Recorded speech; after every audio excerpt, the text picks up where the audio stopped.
Bueno, por fin llegamos al bloque 7 y último de este curso. Con este bloque damos por finalizada esta serie de vídeos dedicados a la economía de la empresa de segundo de bachillerato, así que vamos allá con la función financiera.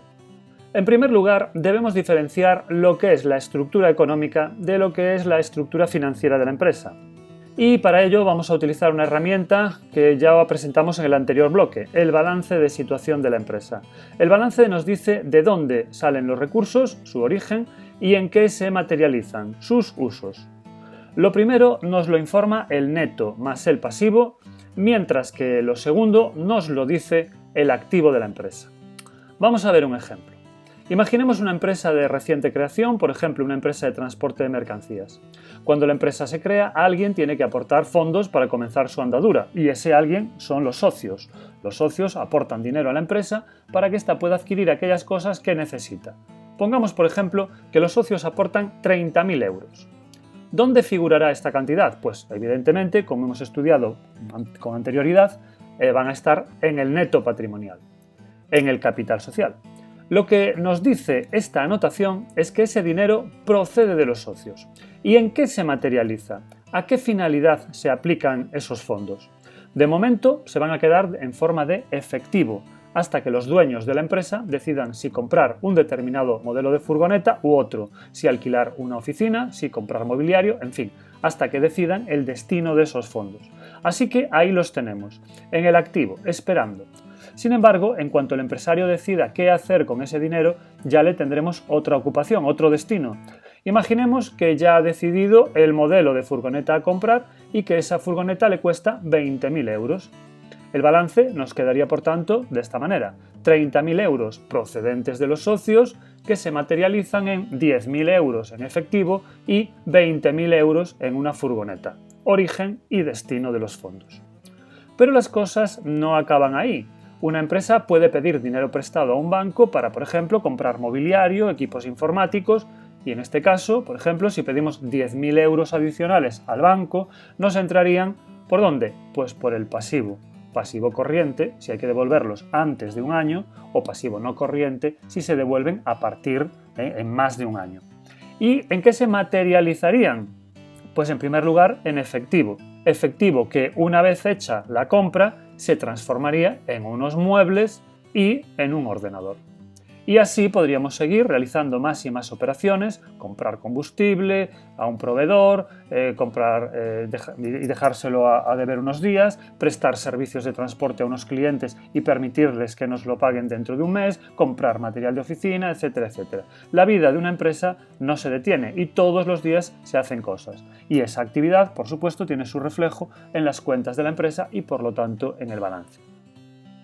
Lo que nos dice el balance en cualquier momento que lo analicemos es de dónde proceden los fondos, el pasivo y el neto, y a esto lo conocemos como estructura financiera, y en qué se materializa el activo, la llamada estructura económica.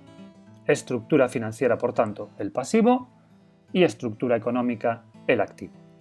Todo lo que las empresas hacen con sus recursos puede ser considerado una inversión. Vamos a verlo con un poco más de detalle. Así como una familia, comprar un coche le supone un gasto, para una empresa cualquier desembolso que realice es una inversión, ya que espera obtener algo a cambio, una rentabilidad. Si se compra una furgoneta no es para ir a la playa en ella a hacer surf, sino que es para ponerla al servicio de los clientes y que estos paguen su coste y un margen de beneficio. Si se compran unos folios es para hacer las facturas y que los clientes, al pagar los servicios o productos que la empresa les presta o les vende, recupere ese importe con su margen de ganancia. Por lo tanto, una inversión consiste en movilizar una determinada cantidad de dinero con la finalidad de recuperarlo acrecentado. Esto es, si se invierten 100 euros, la empresa lo hace con la esperanza de recuperar los 100 euros y una cantidad adicional que constituirá la rentabilidad de esa inversión. Las inversiones pueden ser productivas o financieras. Las primeras consisten en la adquisición de elementos materiales para ponerlos a funcionar al servicio de las actividades de la empresa. Por ejemplo, la furgoneta de la que hablábamos antes, pero también cualquier otra clase de maquinaria, instalaciones, terrenos, edificios. Bien, a todo eso se le llama inversión estructural o permanente. dado que se trata de cosas que van a permanecer en la empresa durante bastante tiempo, varios años. La forma de considerar su coste es mediante la amortización, que es algo que ya vimos unos temas más atrás. También hay inversiones productivas llamadas de funcionamiento. En este caso son inversiones a corto plazo que la empresa realiza para poder seguir con su actividad en el día a día. Comprar folios, echar combustible a los vehículos, pagar a los empleados, todo esto son inversiones a corto plazo que se repiten varias veces a lo largo del año y que permiten que la empresa funcione normalmente. Por otra parte, también decíamos que están las inversiones financieras y pueden ser a corto o a largo plazo. Una inversión financiera consiste en movilizar fondos, dinero, para comprar activos financieros que rinden un interés o rentabilidad. Por ejemplo, comprar acciones, bonos de empresas, letras del tesoro, moneda extranjera. Todas estas inversiones no están destinadas a fabricar un producto o a prestar un servicio, sino a rentabilizar el dinero en efectivo del que disponen las empresas. Cuando la inversión se recupera antes de un año, hablamos de corto plazo, y cuando se recupera a más de un año, entonces hablamos de largo plazo. Digo que se recupera, pero eso no implica que el resultado de la inversión sea positivo. Igual que una empresa de transporte hace una inversión productiva en furgonetas o camiones y puede acabar con pérdidas, una inversión financiera, por ejemplo en acciones, también puede acabar con pérdidas. Cuando se invierte, se espera ganar, tener rentabilidades positivas, pero como el futuro es incierto, como hay incertidumbre, cualquier cosa puede ser posible. Para trabajar con las inversiones, para valorarlas y seleccionar la mejor entre varias posibles, primero debemos conocer su anatomía. ¿Cómo es una inversión genérica? Una inversión se desarrolla a lo largo del tiempo y puede durar varios años, 1, 2, 3 años, n años en general. Pues bien, una inversión supone un desembolso inicial de dinero, cuando se pone en marcha el proyecto en el momento cero, pero también puede tener otros desembolsos a lo largo del tiempo. Al desembolso inicial nosotros le vamos a llamar A mayúscula y lo pondremos con un signo negativo para indicar que es dinero que se entrega. A los pagos periódicos que puede ser necesario hacer para mantener la inversión les vamos a llamar pagos periódicos y los representaremos con la letra P, acompañada, eso sí, de un subíndice que nos indica a qué periodo corresponden. Así, P-1 será el pago del periodo 1, P-2 el del periodo 2 y así sucesivamente. Esos pagos también llevan signo negativo, ya que suponen un desembolso de dinero. También hay cobros ligados a la inversión. De hecho, sería una mala inversión si todo fueran pagos. A esos cobros los vamos a denominar con la letra C, acompañada de un subíndice que nos indica en qué periodo se materializan.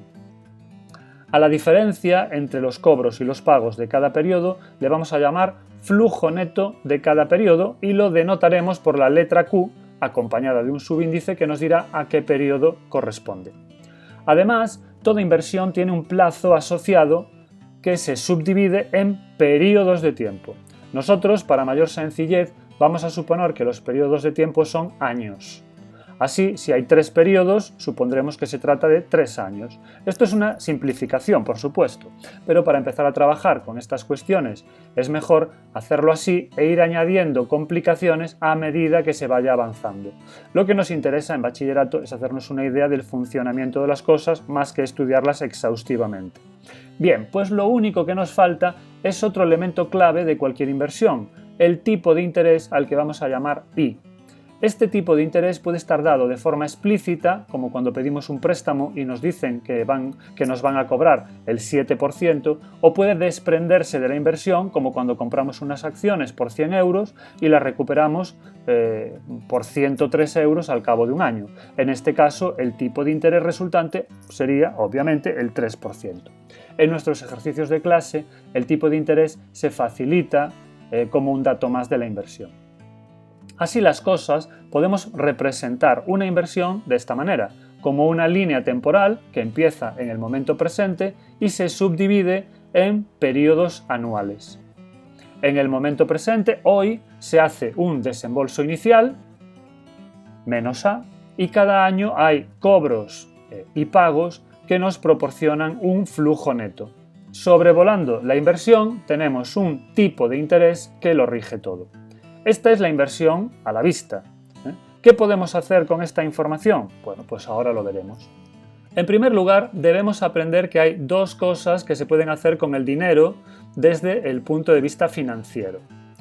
Podemos enviarlo hacia adelante en el tiempo o podemos enviarlo hacia atrás en el tiempo. Sí, nosotros no podemos viajar en el tiempo, pero el dinero sí que lo puede hacer. Vamos a verlo con un par de ejemplos. Si le prestamos 1.000 euros a una persona y ésta asume el compromiso de devolverlos, por ejemplo, dentro de 3 años, pagándonos un 5% de intereses anuales, eso significa que nuestros 1.000 euros desaparecen hoy y los perdemos de vista hasta dentro de 3 años, momento en el que volverán a aparecer, cuando nos los devuelva el prestatario. Lo milagroso de esta operación es que no aparecerán solos, sino que vendrán acompañados de los correspondientes intereses. ¿Cuánto recuperaremos entonces de ese viaje al futuro de nuestro dinero? Bueno, para saberlo hay que realizar una operación a la que denominamos capitalización. Por el contrario, si tenemos que pagar dentro de, pongamos, 2 años una deuda de 5.000 euros y por el motivo que sea, pues nos ha tocado la lotería, hemos recibido una herencia, nos han dado una gratificación en el trabajo, lo que sea, si queremos devolver esa deuda hoy, ¿cuánto tendríamos que pagar ahora mismo para cancelarla? Está claro que esos 5.000 euros deben viajar del futuro a 2 años vista hasta la fecha de hoy. ¿Seguirán siendo 5.000 euros tras realizar ese viaje? Bueno, la respuesta es que no. Igual que los 1.000 euros del préstamo se transformaron en algo diferente, en más de 1.000 euros, en los 1.000 euros más los intereses, ahora sucede algo similar, pero al revés. Si nuestro acreedor quiere cobrar ahora, deberá rebajarnos la cantidad a pagar. De lo contrario, no tendremos incentivos para adelantar el pago. A esa operación de traer los 5.000 euros del futuro a 3 años hasta el día de hoy se le llama descuento. Por tanto, capitalizar es llevar dinero hacia adelante en el tiempo. Vamos a ver cómo. Tenemos una cantidad de dinero en el momento inicial a la que llamaremos C sub 0 y tenemos un tipo de interés al que llamaremos I. C sub 0, tipo de interés. Vamos a ver en cuánto se transforma esa cantidad C sub 0 al cabo de n años. Sin embargo, antes de empezar, tenemos que hacer una elección. ¿Qué sucede con los intereses que se generan cada año? ¿Se cobran de forma anual en cuanto se generan o por el contrario se cobran todos juntos al final de los n años? En el primer caso, la cantidad capitalizada siempre es la misma año tras año, ya que estamos retirando los intereses. A esta forma de capitalizar se le llama capitalización simple y funciona de la siguiente manera. La cantidad inicial C sub 0 viaja hasta el primer año generando por el camino intereses en una cuantía C sub 0 por I.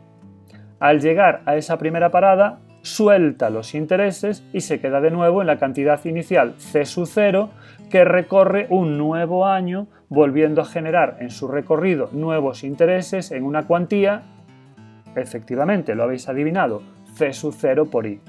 Esos intereses también se retiran, es decir, que en los n años que dura el periplo de esa cantidad inicial recoge intereses por una cuantía C sub 0 por I n veces, es decir, n por C sub 0 por I. En el año n, además, también recuperaríamos la cantidad inicial C sub 0, por lo que en total habremos conseguido la cantidad inicial C sub 0 más los intereses totales n por C sub 0 por I. Es decir, sacando factor común C sub 0 por 1 más I por n. Esa es nuestra cantidad final en el año n o C sub n. La expresión general para la capitalización simple será C sub n igual a C sub 0 por 1 más I por n. Con esta expresión podemos averiguar cantidades equivalentes en cualquier momento de tiempo. En el caso de que esos intereses no se cobren hasta el final del periodo de capitalización, la cantidad capitalizada aumenta cada año que pasa en la cuantía de los intereses. A esta forma de capitalizar se le llama capitalización compuesta. y funciona de la siguiente manera. La cantidad inicial C sub 0 va recogiendo intereses a lo largo del primer año, igual que en la capitalización simple, y al llegar a la primera estación, al año 1, ha generado C sub 0 por I de intereses. Aquí es donde empiezan las diferencias. En lugar de entregar esos intereses y soltar lastre, en capitalización compuesta, esos intereses se añaden a la cantidad inicial para formar otra diferente, a la que vamos a llamar, por ejemplo, C sub 1. Ese C sub 1 será igual a C sub 0 más los intereses, C sub 0 por I, es decir, C sub 1 es igual a C sub 0 por 1 más I. Para el segundo periodo ya no es C sub 0 el que inicia el viaje, sino C sub 1, y va recogiendo intereses en su periplo anual hasta llegar a la segunda estación. ¿Cuántos intereses? Pues C sub 1 por I. Y por lo tanto, en ese momento tendremos la cantidad que inició el viaje a principios del segundo año, C sub 1, más los intereses C sub 1 por I, es decir, C sub 1 por 1 más I. Pero habíamos dicho que C sub 1 es igual a C sub 0 por 1 más I, por lo tanto C sub 2 es igual a C sub 0 por 1 más I multiplicado otra vez por 1 más I, es decir, C sub 2, ahí lo tenemos. Esta es la cantidad que inicia el viaje del tercer periodo y que al llegar al final del mismo ha ido recogiendo intereses. ¿Cuántos? Pues C sub 2 por I, así que C sub 3 es igual a C sub 2 por 1 más I, pero habíamos quedado en que C sub 2 es igual a C sub 0 por 1 más I al cuadrado, así que C sub 3 es igual a C sub 0 por 1 más I al cuadrado multiplicado por 1 más I, o sea, C sub 3 es igual a C sub 0 por 1 más I elevado al cubo. Bien, no sé si lo habréis pillado de inmediato, si no, lo mejor es coger un folio, un papel y darle un repaso a estas cuestiones, a volver a hacer todas estas operaciones. El caso es que al final de los n años tendremos una cantidad que será C sub n igual a C sub 0, la inicial, por 1 más I más el tipo de interés elevado a n, el número de años. Esta es la expresión general para la capitalización compuesta y es la que vamos a utilizar en nuestros problemas de inversiones. Por lo tanto, esta es la cantidad que nos interesa retener. Sería interesante saber cómo hemos llegado a esta cantidad, pero bueno, para los problemas basta con aplicarla. La capitalización compuesta es muy potente. Una tasa de interés pequeña, actuando el tiempo suficiente, puede generar cantidades asombrosas. Vamos a ver un ejemplo. Imaginad que uno de nuestros antepasados, allá por la época del descubrimiento de América, hace unos 500 años, nos hubiera dejado en herencia un triste euro, solo uno. Bueno, el equivalente en su época, 2 doblones y medio, 3 escudos, 7 maravedíes, bien, lo que fuese. Vamos a suponer que el banco en el que lo guardó le prometió un tipo de interés modesto del 5%, anual, claro. Y vamos a suponer que ese banco no quebró en el transcurso de todos esos años. ¿Cuántos euros hubiésemos podido retirar a día de hoy? Bien, pues es muy sencillo. La capitalización compuesta viene en nuestra ayuda para hacer el cálculo. Tenemos las siguientes variables. El capital inicial, 1 euro. El tipo de interés, el 5%, o lo que es lo mismo para operar 0,05. El plazo, 500 años. Y ya está. Aplicamos la fórmula de la capitalización compuesta que acabamos de conocer.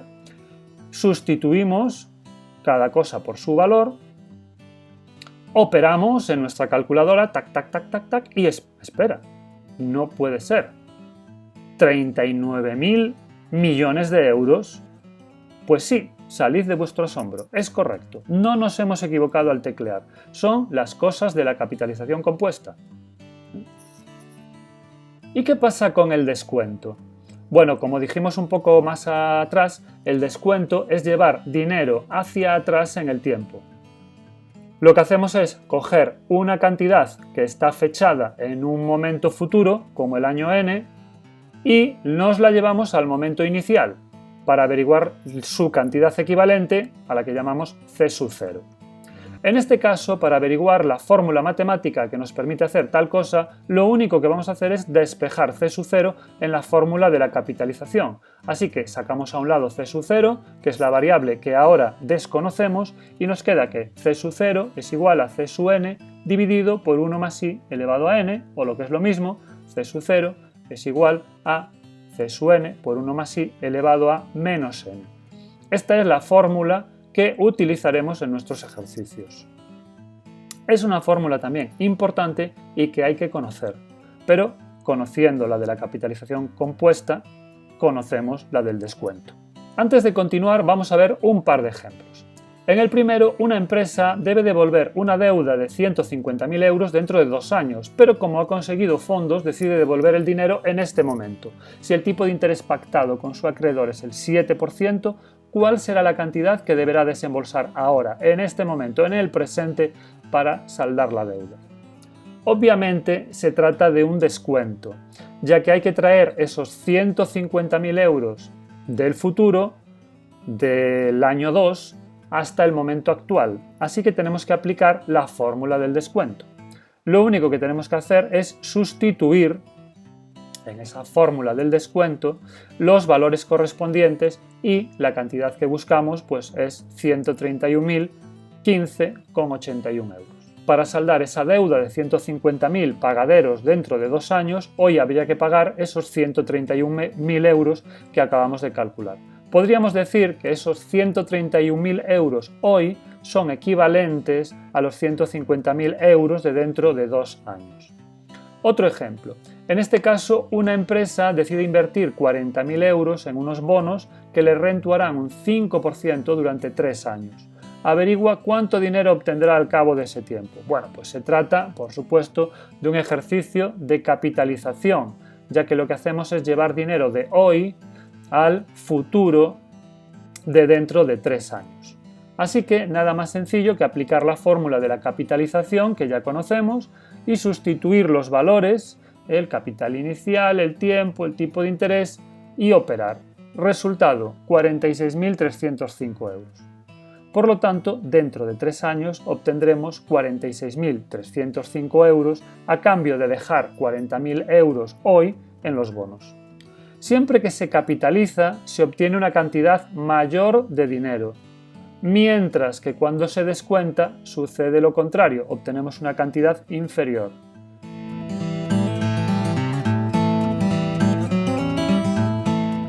Las empresas y en general los agentes económicos tienen que decidir entre diferentes inversiones. ¿Cómo decidir cuál de ellas será la mejor? ¿Cómo separar el trigo de la paja? Pues bien, para ello disponen de algunos métodos que les pueden ayudar en esta tarea. Nosotros vamos a estudiar 4. Se trata del payback, el flujo neto total por unidad monetaria comprometida, el valor actual neto o VAN y la TIR o tasa interna de rentabilidad. En primer lugar, vamos a señalar sus principales diferencias para en segundo lugar ver cómo funciona cada uno de ellos. La principal diferencia es el uso del tiempo. Para 2 de los métodos, el payback y el flujo neto por unidad monetaria comprometida, el tiempo no existe y tratan de igual manera cantidades de dinero obtenidas en momentos diferentes de tiempo. Para estos métodos, 1.000 euros hoy son equivalentes a 1.000 euros dentro de un año y si hay que sumarlos, se suman tal cual y si hay que restarlos, se restan tal cual. Son los métodos denominados estáticos. Por el contrario, para el VAN y la TIR, el tiempo cuenta, de forma que 1.000 euros hoy no son equivalentes a 1.000 euros dentro de un año. En estos 2 últimos métodos hay que utilizar el descuento o la capitalización para averiguar esas equivalencias de dinero a lo largo del tiempo. Son los llamados métodos dinámicos. Bien, dicho esto, ¿cómo funciona cada método? El payback consiste en calcular el tiempo que la empresa tarda en recuperar el desembolso inicial, prefiriéndose aquellas inversiones que se recuperan antes a las que se tarda más en recuperar. Por ejemplo, si la inversión A se tarda en recuperar 3 años, mientras que para la B el plazo de recuperación es de 2, entonces B será preferida a la A. Vamos a ver el ejemplo. Tenemos 2 inversiones, la inversión A y la inversión B. El desembolso inicial es el mismo en ambas, 120.000 euros. La inversión A recupera 20.000 euros el primer año y recupera 40.000 en el segundo, con lo que suma 60.000 recuperados al finalizar el segundo año. Como recupera 60.000 en el tercer año, completa los 120.000 de desembolso al finalizar este tercer año. 3 años, pues, de payback.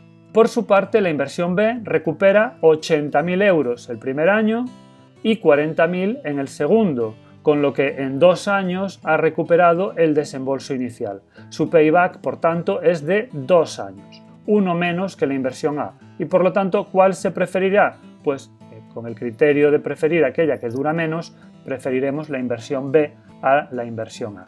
Este método, de todas formas, es poco refinado, ya que no tiene en cuenta qué pasa a partir del momento en que se recupera la inversión. En este ejemplo que hemos puesto, los 2 últimos años de la inversión B, una vez recuperado el desembolso inicial, obtienen 30.000 euros de flujo neto. Sin embargo, la inversión A, que tarda 3 años en recuperar el desembolso inicial, consigue en su último año ni más ni menos que 80.000 euros. Es decir, considerada en su conjunto, la inversión A obtiene 50.000 euros más que la B, sin embargo, el método del payback no tiene en cuenta este pequeño detalle. Esta es una de sus limitaciones. El segundo de los métodos que analizamos es el flujo neto total por unidad monetaria comprometida. Bueno, un nombre largo pero muy esclarecedor. Este método nos dice cuánto dinero se recupera, los flujos netos, por cada unidad monetaria invertida, y cuando decimos cantidad invertida nos estamos refiriendo al desembolso inicial. Es decir, que básicamente lo que hacemos es dividir la suma de los flujos netos entre el desembolso inicial. El resultado, como todo cociente, nos indica lo que se obtiene por cada euro invertido. Si lo aplicamos a las mismas 2 inversiones de antes, vemos que en la inversión A la suma de los flujos netos es de 200.000 euros, 20.000 más 40.000 más 60.000 más 80.000, que divididos entre el desembolso inicial de 120.000 euros nos da como resultado 1,67. Por cada euro invertido se recuperan 1,67 euros.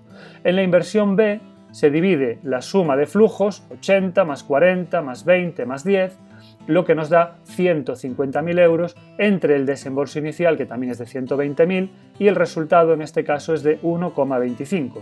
Es decir, por cada euro invertido se recuperan 1,25 euros. En este caso la decisión está clara. Como la inversión A recupera más dinero por cada euro invertido, esta será pues la elegida. Sin embargo, este método también tiene limitaciones, ya que no valen lo mismo los euros conseguidos en el primero que en el último año. Los 80.000 euros del último año de la inversión A no son iguales que los 80.000 euros del primer año de la inversión B. Si nos dieran a elegir, pues nos quedaríamos con los más cercanos, con los de la inversión B, ya que se consiguen antes.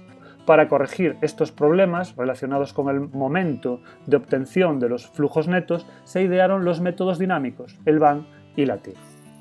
El VAN, o valor actual neto, es el primero de esos métodos dinámicos que vamos a ver. En esencia, este método lo que hace es sumar los flujos netos de los periodos que dura la inversión y restarle al resultado el desembolso inicial. Es como sumar todo lo que nos produce rendimientos positivos y restarle los desembolsos realizados, pero teniendo en cuenta el paso del tiempo. Para una inversión genérica funciona de la siguiente manera. Tenemos un desembolso inicial en el momento cero de importe A. Lo ponemos en negativo para dar a entender que es dinero que hay que entregar para que la inversión se ponga en marcha. Cada periodo tenemos los correspondientes cobros y pagos, que restando nos dan lugar al correspondiente flujo neto. Este flujo neto puede ser positivo si la inversión nos da una ganancia en ese periodo o negativo si lo que nos da es una pérdida. Pues bien, lo que hacemos en el VAN es, en primer lugar, trasladar todas las cantidades al mismo momento de tiempo, por lo general el momento inicial o el momento cero de la inversión. Una vez que todas las cantidades están valoradas en ese momento, se procede a sumar lo que tenga signo positivo y a restar lo que tenga signo negativo. Si el resultado final es positivo, entonces la inversión merece la pena. Y si el resultado final es negativo, la inversión no debería ser llevada a cabo. Si de lo que se trata es de comparar varias inversiones, el criterio es elegir aquella que nos ofrezca un VAN mayor. Vamos a ver un ejemplo. Tenemos las mismas 2 inversiones que analizamos anteriormente por los métodos estáticos. Vamos a ver qué pasa con ellas por el VAN. En primer lugar, elegimos el momento de tiempo en el que se va a hacer la valoración y será el momento inicial o momento cero.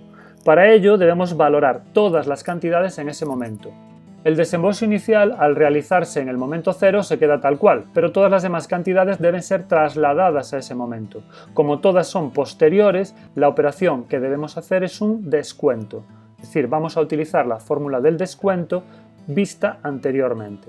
Ambas inversiones tienen un desembolso inicial de 120.000 euros. La inversión A tiene unos flujos netos de 20, 40, 60 y 80.000 euros en los años siguientes. Lo que vamos a hacer es descontar esos flujos netos hasta el momento inicial. El primero se descuenta el tipo de interés indicado, que vamos a suponer que es un 8%, y se hace durante un año. El segundo se descuenta 2 años, el tercero 3 y el cuarto 4. Esto, aplicando la fórmula del descuento a cada una de estas cantidades por los años recorridos y con el tipo de interés del 8%, nos da 18.519 para la primera, 34.294, 47.630 y 58.802. Esto lo podéis comprobar haciendo las oportunas operaciones. Si las sumamos, el resultado que nos da es de 159.245 euros. ¿Qué tenemos que hacer ahora? Bueno, ahora lo que hay que hacer es restarle el desembolso inicial. Y restando el desembolso inicial se nos queda en 39.245 euros. Es un resultado positivo, por lo que en principio es una buena inversión. Ahora vamos con la inversión B y procedemos de la misma manera que con la A, es decir, trasladamos todas las cantidades al momento inicial, al momento cero, para poderlas comparar. Primero trasladamos los 80.000 euros del año 1, que se convertirán en 74.074. Hacemos lo propio con los 40.000 del año 2, que se transforman en 34.294. Los 20.000 del tercer año se convierten en 15.877 y los 10.000 del cuarto año son 7.350 en el momento inicial. Si los sumamos, se convierten en 131.595 euros. Ahora le restamos igualmente el desembolso inicial, como hicimos en la inversión A, y nos va a quedar en 11.595 euros. También es un buen resultado, ya que es positivo, pero si hemos de elegir entre A o B, elegiríamos la primera inversión, ya que su VAN es mayor, nos proporciona un mayor rendimiento. Finalmente vamos a comentar el método de la TIR, aunque solo a nivel informativo, ya que este método no nos entra en el examen de selectivo o ABAU.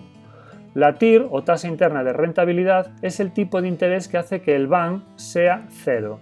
Es decir, para su cálculo planteamos el VAN con el tipo de interés como incógnita y lo igualamos a cero. Después despejamos ese tipo de interés, averiguamos su valor y ahí tenemos la TIR. Ese tipo de interés que iguala el VAN a cero se interpreta como el rendimiento mínimo que ha de tener la inversión para no perder dinero y se compara con el tipo de interés vigente en el mercado. Por ejemplo, si en el mercado se está pagando un tipo de interés del 8% y la TIR nos da un valor del 5% para nuestra inversión, entonces no deberíamos llevarla a cabo, ya que cogiendo nuestro dinero e invirtiéndolo en el mercado al 8% ganaríamos más dinero que llevando a cabo nuestro proyecto de inversión. Las inversiones que se deben llevar a cabo son aquellas cuya TIR dé un valor superior al tipo de interés de mercado. Y si hay que elegir entre varios proyectos de inversión, entonces escogeremos aquel que tenga una TIR mayor. Vamos a ver un ejemplo, pero antes a hacer una aclaración. Los exámenes de ABAU, cuando este tipo de problemas podía preguntarse, limitaban el número de periodos de la inversión a 2, ya que el cálculo es más sencillo al quedarnos una ecuación de segundo grado para resolver. Si se añaden más de 2 periodos tampoco es problemático, pero lo que sí nos quedan son ecuaciones de grado superior a 2 cuya resolución es un poco más laboriosa. Bien, en nuestro ejemplo tenemos los proyectos de inversión A y B, cuyos desembolsos iniciales son, por un lado, 20.000 y por otro 40.000 euros. El proyecto A tiene unos flujos netos de 15.000 y 9.000 para los años 1 y 2, mientras que los del B son 20.000 y 25.000 euros. El tipo de interés de mercado que se nos da como referencia es el 8%. Vamos con la inversión A. En primer lugar, lo que vamos a hacer es plantear el VAN, dejando el tipo de interés como una incógnita, y lo igualamos a cero. Vamos a hacer un par de transformaciones, porque una vez sustituidas las letras por sus valores, nos queda pues una ecuación un poquito compleja a simple vista. Entonces, lo primero que vamos a hacer es un cambio de variable. Vamos a llamar t a 1 más i. Es decir, donde aparece 1 más i lo sustituimos por t. Y de esta forma nos queda la siguiente expresión.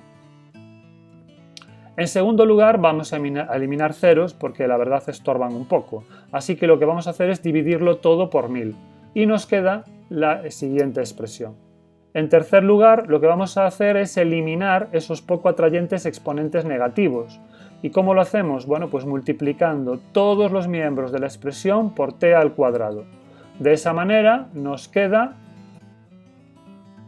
y si lo simplificamos, se transforma en que no es sino una ecuación de segundo grado para la que ya sabemos la fórmula que nos permite despejar la incógnita t.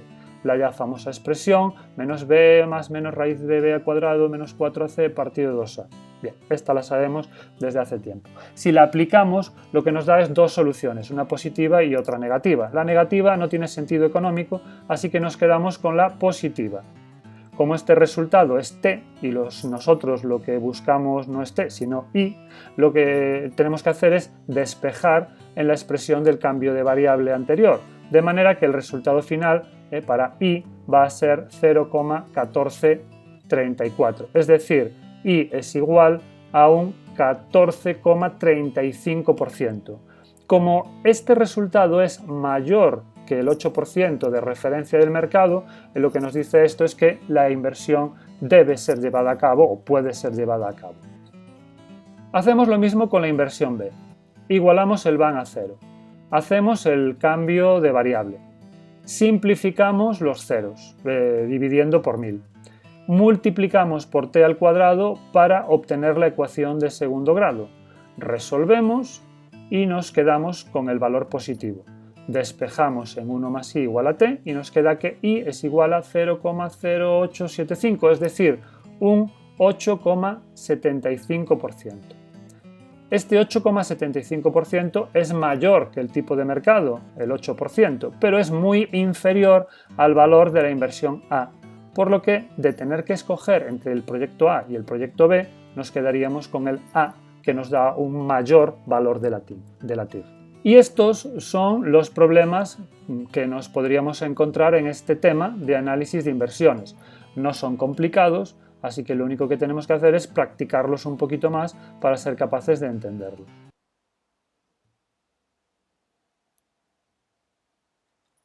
Ahora lo que vamos a ver son las fuentes de financiación, es decir, de dónde sacan los fondos las empresas para acometer las inversiones.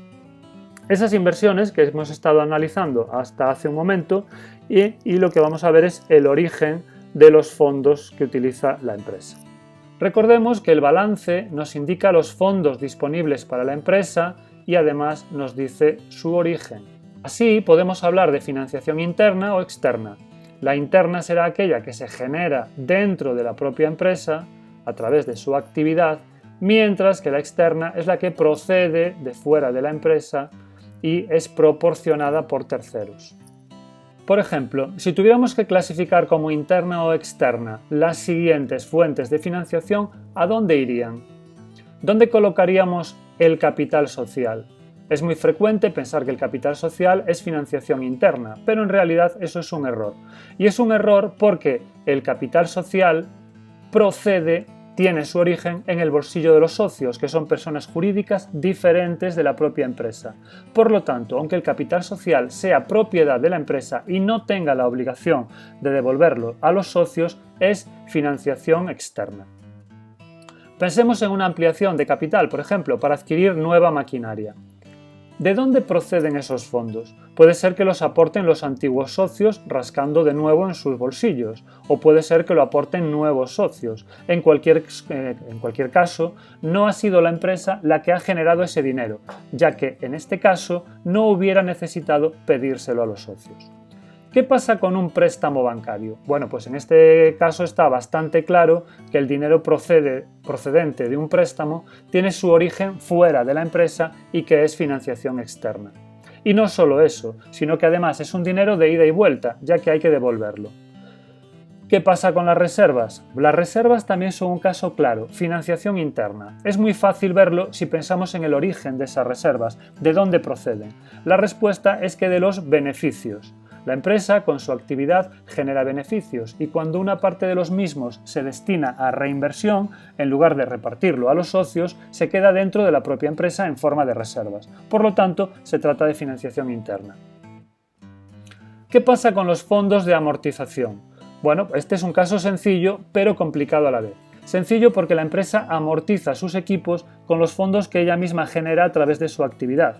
Es cierto que un inmovilizado, como un vehículo, una máquina, mobiliario u otros, se puede adquirir con fondos externos, como un préstamo, por ejemplo, pero la empresa paga esos fondos externos a través de la generación de ingresos con su actividad. Pone ese inmovilizado a trabajar y genera ingresos. Con parte de esos ingresos se devuelven los préstamos pedidos y se pagan los intereses correspondientes, pero con otra parte se cubre la pérdida de valor del bien para poder reponerlo en el futuro. Se cubre la amortización. Pensemos que si no hubiese amortización, esos fondos se destinarían a beneficios y como tales se podrían repartir a los socios o quedarse en la empresa en forma de reservas, con lo cual serían financiación interna. Por lo tanto, los fondos de amortización son igualmente financiación interna. Y para terminar, ¿dónde colocamos los créditos de proveedores? Bueno, pues en este caso es financiación externa, ya que se trata de dinero que nos prestan los proveedores para que compremos sus productos y que tienen origen en sus bolsillos y no en la propia empresa. Otra forma de clasificar la financiación es diferenciar la de corto de la de largo plazo. La financiación a corto es la que permanece en la empresa menos de un año, mientras que la de largo plazo es la que está disponible durante más de un año. Si cogemos el balance, lo que vemos es que la financiación a corto es el pasivo corriente, mientras que los demás fondos son a largo plazo, neto incluido. Una tercera forma de clasificar la financiación es diferenciar entre la propia y la ajena. En este caso, el criterio es la propiedad, a quién pertenece. Consideramos financiación propia la que es propiedad de la empresa y como tal no debe ser devuelta. Por su parte, es financiación ajena, aquella que no es propiedad de la empresa y que sí debe ser devuelta.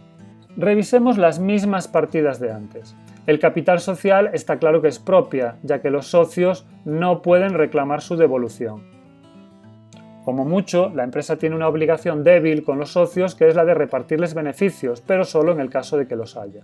Los préstamos bancarios son financiación ajena. Claramente, es obligatorio devolver esos importes a los bancos en el plazo acordado. Las reservas son propiedad de la empresa, por lo que se trata de financiación propia. Pasa algo similar con los fondos de amortización. También son propiedad de la empresa, por lo que se trata de financiación propia. Y el crédito de proveedores es ajena, ya que habrá que pagar a esos proveedores en el momento acordado. Con todo, es importante no confundirse con el capital social. Recordemos que aunque es financiación propia, por ser de propiedad de la empresa, también es financiación externa por proceder del bolsillo de los socios. Vistas las diferencias entre la financiación interna y externa, la propia y la ajena, vamos a comentar algunas de las fuentes de financiación más comunes entre las empresas. Empezamos con la financiación externa a corto plazo, esa que está en el pasivo corriente. Y de entre las cosas que pueden aparecer ahí, la más común es la financiación de proveedores, es decir, los aplazamientos de pago que nos hacen los proveedores cuando les compramos mercancías, materias primas u otros. Las empresas son capaces de obtener estos aplazamientos por varios motivos, entre otros que disponen de diferente poder negociador para imponer sus condiciones. Si no me aplazas el pago, le compro a otro, o que ofrecen facilidades a sus clientes para obtener más ventas que sus competidores que no están en condiciones de ofrecerlos. Esta financiación no tiene un coste explícito, pero suele ser habitual que se ofrezcan descuentos por pronto pago, por lo que el importe de esos descuentos puede ser considerado como un coste de la financiación que nos ofrecen los proveedores. Pagamos más tarde, sí, pero renunciando a una rebaja por pagar pronto. Otra forma de financiación externa a corto plazo son los créditos bancarios. también los podemos localizar en el pasivo corriente. Un crédito es una cantidad de dinero que un banco pone a disposición de una empresa para que ésta la utilice cuando le convenga y en la cuantía que necesite. Esa cantidad actúa como un tipo de financiación de forma que puede utilizar cuanto dinero necesite, pero sin pasarse de ese tope. La empresa pagará intereses en función de las cantidades utilizadas y del tiempo que las haya utilizado, pero no pagará intereses por el tope concedido. Podemos ver el crédito como una especie de recipiente. La empresa retira dinero o lo repone dentro de los márgenes que ese recipiente le ofrece y solo está obligada a la devolución de las cantidades que utilice. Otra modalidad de financiación externa a corto plazo es el descuento comercial. También forma parte del pasivo corriente. Como las ventas no se cobran de inmediato, sino que se suelen aplazar, la empresa no dispone del dinero de sus ventas para pagar las facturas a sus proveedores, las nóminas de los empleados y otros. ¿Cómo obtenerlo? Créditos, préstamos o también llevar al banco las letras de cambio y los pagarés que documentan las ventas realizadas y todavía no han sido cobradas, y pedir al banco que adelante el importe de esas deudas de los clientes. El banco adelanta el dinero y cobra los intereses correspondientes. Si llegado el momento de que los clientes paguen sus deudas, lo hacen, todos felices. La empresa obtiene financiación cuando la necesita y el banco cobra sus intereses. El problema se presenta cuando los clientes no pagan. En este caso, el banco retorna las letras y pagarés impagados a la empresa y le exige la devolución del dinero. En este caso, pues nadie está feliz. La empresa debe afrontar ese pago y además los correspondientes intereses y gastos, y el banco debe gestionar un problema de impago, cosa que tampoco le satisface. Un apunte al margen. Las letras de cambio y los pagarés son documentos que justifican una venta y sobre todo el correspondiente cobro futuro. Cuando la empresa alfa vende mercancía a la empresa beta y ésta no le paga inmediatamente, sino que llegan a un acuerdo para que el pago se realice a, digamos, 60 días, la empresa beta firma una letra de cambio o un pagaré reconociendo la deuda y fijando como fecha de pago una fecha a 2 meses vista. Cuando llegue esa fecha, la empresa beta deberá pagar la cantidad acordada a la empresa alfa. Esos documentos, por tanto, tienen valor, ya que actúan como justificantes de créditos por cobrar, y los bancos los aceptan, entregando el valor que representan menos los intereses, en este caso sería a la empresa alfa. Otra forma de financiación externa a corto plazo es el llamado factoring. En este caso es similar al descuento de letras, pero el banco acepta, además de letras y pagarés, también las facturas de la empresa. Hay varias modalidades de factoring, pero en la más interesante para las empresas, el banco lo que hace es comprar esos documentos a la empresa, cesando toda responsabilidad de la misma en ese momento. En cierto sentido, es como un seguro de cobro. La empresa negocia con sus clientes dentro de las especificaciones que le hace el banco y de esa manera se asegura de que el banco le compre en firme los créditos que mantenga con sus clientes. Un servicio adicional que suele incluir el factoring es ofrecer información financiera sobre los clientes de las empresas y sus posibilidades de efectuar impagos. Una información muy útil y muy necesaria. Pasamos a la financiación externa, pero a largo plazo. En este caso, las cantidades obtenidas se devuelven, pero a más de un año vista. Esta clase de financiación aparece en el pasivo no corriente. La más común de estas formas de financiación es el préstamo. Un préstamo consiste en que, por lo general, un banco entrega una cantidad de dinero a la empresa y ésta se compromete a devolverla en un plazo determinado, pagando intereses por el total entregado. A diferencia con el crédito, en el préstamo la empresa recibe la totalidad del importe del mismo y paga intereses igualmente por el total, mientras que en el crédito la empresa puede disponer, otra cosa es que lo haga, del total marcado como límite y solo paga por lo efectivamente dispuesto, no por la totalidad y por todo el tiempo. Los préstamos normalmente se utilizan para financiar elementos determinados, cuyo coste es conocido, mientras que los créditos se suelen utilizar para ajustar la tesorería de la empresa y disponer de un margen para efectuar los pagos. Otra modalidad de financiación externa a largo plazo radicada en el pasivo no corriente son los empréstitos. Se trata de una deuda que se fragmenta en partes iguales a las cuales se denomina obligaciones y que se hace así para facilitar su colocación entre los ahorradores privados. Es como pedir muchos pequeños préstamos, con lo que el riesgo se distribuye entre muchos más prestamistas. A lo largo de la vida del empréstito, la empresa va devolviendo los importes recibidos en préstamo, lo que se llama amortizar las obligaciones, y también va pagando los intereses anuales correspondientes.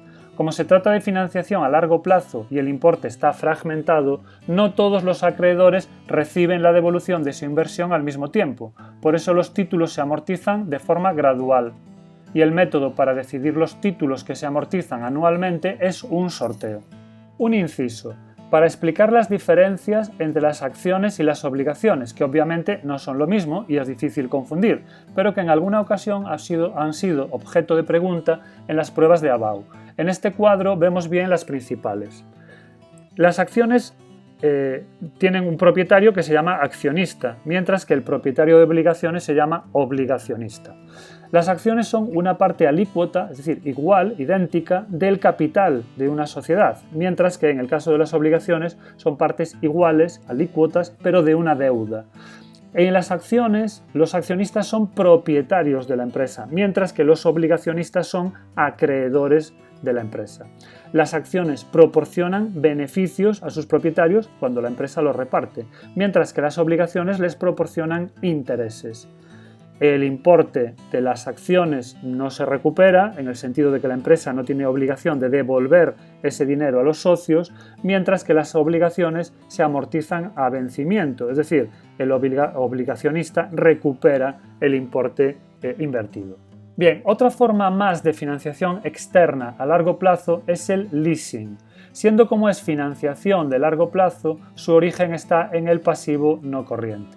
En esta fórmula de financiación, la empresa financiera, una compañía de leasing o un banco, adquiere un bien productivo, camión o ordenador, lo que sea, y lo pone a disposición de la empresa a cambio del pago de una cuota periódica, durante un periodo de tiempo determinado, normalmente de 2 a 5 años. Si la empresa decide quedarse con el bien en propiedad, entonces tendrá que pagar la última de las cuotas, llamada valor residual. En ese momento se transforma en propietaria de ese bien. Mientras tanto, podemos asimilar el leasing a un alquiler. Si la empresa que pone el bien a nuestra disposición, a disposición de la empresa, es un banco o una entidad financiera, entonces se habla de leasing financiero, mientras que también podría ser el propio fabricante del bien quien dé la opción de financiarlo a través de un leasing. En este último caso se habla de leasing operativo. Una de las ventajas que presenta el leasing frente a otras formas de financiación es que, si así se contempla en el contrato, se puede desistir en cualquier momento. Y esto es particularmente interesante para empresas que deban estar a la última en tecnología o necesiten cambiar de vehículos, de máquinas, de ordenadores con cierta frecuencia para no perder el ritmo de sus competidores. El leasing les da la opción de interrumpir el contrato en cualquier momento sobre un bien y sustituirlo por un nuevo contrato por otro bien más moderno o más avanzado. La última de las modalidades de financiación externa a largo plazo que vamos a ver son las ampliaciones de capital, es decir, las nuevas aportaciones de dinero por parte de los socios. Como todo capital, procede del neto patrimonial. Cuando una empresa pretende acometer una nueva inversión, tiene múltiples opciones. No todas ellas igual de factibles, por supuesto. Imaginemos que se desea adquirir una nueva máquina. Se podría financiar por el proveedor si nos aplazase el pago. Claro que los proveedores no están muy predispuestos a hacer grandes aplazamientos y una nueva inversión no se recupera de la noche a la mañana, con lo que la financiación de proveedores, salvo que sea a largo plazo, no suele ser interesante. Otra opción podría ser un préstamo bancario. Lo malo de los préstamos puede ser el coste en intereses que hay que pagar. Si se considera que la tasa de interés es demasiado elevada, habría que buscar alguna otra alternativa. Una de esas alternativas podría ser el leasing, pero suele ser también una forma de financiación cara, salvo que nos interese por otros motivos, como poder actualizar los equipos con mayor frecuencia o eliminar gastos fijos de la estructura de costes. Si nada de lo comentado hasta ahora nos sirve, quizá haya que pedir el dinero a los socios, es decir, ampliar el capital social. Esto tiene ventajas, la más evidente de las cuales es el reducido coste, ya que no hay que pagar intereses, aunque también puede tener algún inconveniente como que los socios no dispongan de suficiente dinero para acudir a la ampliación y que, en consecuencia, entren nuevos socios y se alteren las relaciones de poder existentes en la empresa. Para evitar, en cierta medida, esto, es por lo que los antiguos socios disponen de lo que se llama un derecho preferente de suscripción. Esos derechos preferentes son imprescindibles para acudir a la ampliación de capital y si no se dispone de ellos, como es el caso de los nuevos socios, deberán ser adquiridos a los antiguos socios. Esto les compensa, en cierta medida, su pérdida de posición relativa en la empresa. Y para terminar esta parte, comentar que la financiación interna, también conocida como autofinanciación, puede ser de dos tipos. Algo ya hemos avanzado un poco más atrás cuando mencionamos las reservas y los fondos de amortización, pero me gustaría recalcarlo. A las amortizaciones también se les denomina autofinanciación de mantenimiento. ¿Por qué? Pues porque estos fondos permiten reponer los elementos de inmovilizado que han terminado su vida útil en la empresa. Si esos elementos no se repusiesen, entonces la empresa tendría menos capacidad productiva. Por eso, reponerlos la mantiene. Por otra parte están las reservas, también conocidas como autofinanciación de enriquecimiento. Se les llama así porque al no estar vinculadas a nada en particular, la empresa puede destinarlas a financiar nuevas inversiones que aumentan su capacidad productiva. Pensemos en una empresa de transporte que tiene 3 furgonetas. Si una de ellas termina su vida operativa y es repuesta echando mano de los fondos de amortización, está claro que será capaz de mantener su capacidad de prestar servicios de transporte. Si echa mano de las reservas para comprar una 4ª furgoneta, su capacidad productiva aumenta. He ahí la diferencia.